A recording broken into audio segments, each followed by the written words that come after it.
Hi friends, చిన్న master బెడ్రూమ్లో స్టైలిష్గా బలంగా జీవితాంతం ఉండే సిమెంట్ కబోర్డ్ ఎలా తయారు చేస్తారో తెలుసా?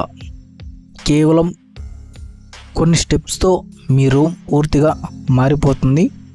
ఈ వీడియో చివరి వరకు చూడండి తప్పకుండా. అప్పుడే మీకు ఈ బెడ్రూమ్ కబోర్డ్ ఎలా చేస్తామో అర్థమైంది. ఇది చిన్న మాస్టర్ బెడ్రూమ్లో తయారు చేసిన సిమెంట్ కబోర్డ్. స్పేస్ తక్కువ ఉన్నా మేము దీన్ని చాలా ప్లానింగ్తో డిజైన్ చేసాం. మొదటగా కబోర్డ్ ఎక్కడ పెట్టాలి అనేది మార్కింగ్ చేసుకుంటాం.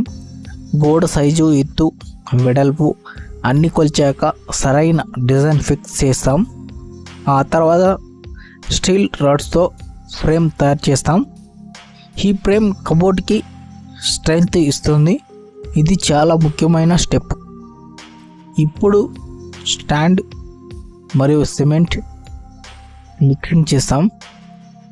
సాధారణంగా మనం మామూలు ఏదైతే మిక్స్ చేస్తామో ఆ విధంగా మిక్స్ చేసుకుంటే బలంగా ఉంటుంది. సిమెంట్ ఇసుక కలిపి తర్వాత మెత్తడం స్టార్ట్ చేస్తాం. ఒక షెల్ఫ్ను జాగ్రత్తగా లెవెల్గా చూసుకుంటూ కట్టాలి, అదేవిధంగా మెత్తాలి. లేకపోతే తర్వాత ప్రాబ్లం వస్తుంది, ఫైనల్ అవుట్పుట్ నీట్గా రాదు. ఇలా ఒక్కో లేయర్ షెల్ఫ్లను తయారు చేస్తూ ముందుకు వెళ్తాం. మీరు చూస్తున్నట్టు అన్ని షెల్ఫ్లు సమానంగా స్ట్రాంగ్గా ఉంటాయి. అదేవిధంగా మధ్యలో పార్టిషన్ పెట్టడం వల్ల స్టోరేజ్ ఇంకా బాగా ఉపయోగపడుతుంది. బుక్స్, డ్రెస్సులు, డెకరేషన్ ఐటమ్స్ అన్నీ సులభంగా పెట్టుకోవచ్చు. పైన ఒక పెద్ద షెల్ఫ్ ఇవ్వడం అంటే అది సబ్జెక్ట్ లెక్క, దానివల్ల ఎక్స్ట్రా స్టోరేజ్ కూడా వస్తుంది. ఇది చాలా యూజ్ఫుల్. దానికన్నా మన సెల్ఫ్ తయారు చేసాము.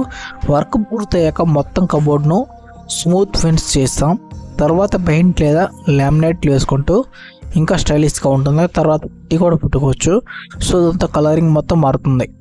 సో ఈ విధంగా చిన్న రూమ్లో కూడా మనం ఒక స్ట్రాంగ్ మరియు మోడర్న్ సిమెంట్ కబోర్డ్ తయారు చేసుకోవచ్చు.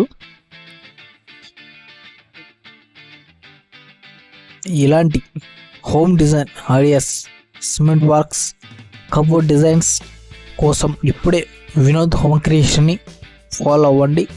మీ డ్రీమ్ హోమ్కి మేము ఉన్నాం. మీరు కూడా ఇలాంటి కబోర్డ్స్ చేయించుకోవాలంటే మీ రూమ్ సైజ్కి తగ్గట్టు డిజైన్ ప్లాన్ చేసుకోవడం చాలా ముఖ్యం. తప్పకుండా మా వీడియో మీకు నచ్చినట్లయితే లైక్ చేయండి, షేర్ చేయండి, కామెంట్ చేయండి. తప్పకుండా మీ ఒపీనియన్ కామెంట్ తెలపండి. అప్పుడు బాయ్ ఫ్రెండ్స్.